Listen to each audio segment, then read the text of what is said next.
Ladies and gentlemen, fight fans all around the world, from the sunny Caribbean, you're watching What You Need.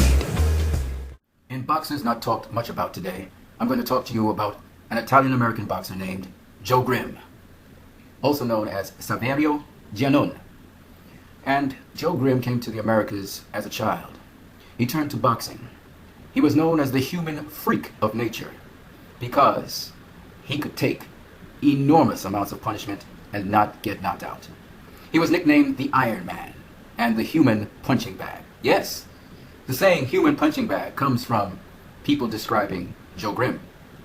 In fact, many a great fighter he faced, and they could not knock him out. In 1903, Grimm took on former heavyweight champion Bob Fitzsimmons, and he took a battering that would have killed an ordinary man. He was knocked down repeatedly, but rose to his feet every time and lasted the distance. Fitzsimmons called Grimm the hardest proposition to knock out that I've ever met, and thought him insensible to physical pain. He would face Jack Johnson, who would dominate the fight, and knock this guy down 17 times, but he would always get up and make it to the final bell. At the end of the fight, Jack Johnson remarked to his cornerman, "He ain't human. I just don't believe that man is made of flesh and blood."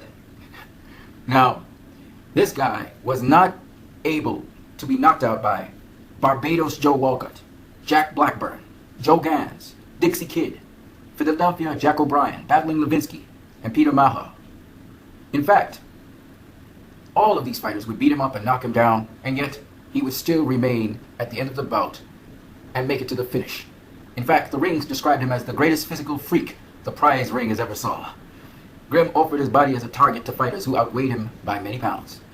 He has the strongest claim to glory that an athlete ever made. Another person said, knocking out the Iron Man with fists is a waste of time and effort. He keeps getting up. To drop Grimm for a long count, a boxer, if permitted, should use a crowbar or a baseball bat.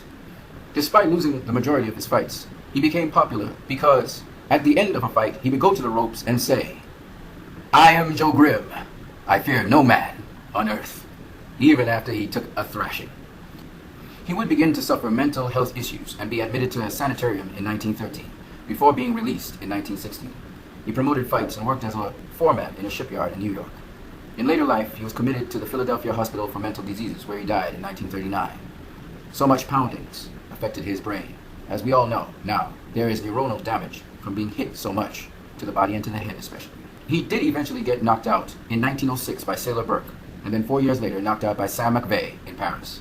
However, for the most part of his career, the Iron Man, also known as the human punching bag, could not be stopped in any fight. You guys have a great one.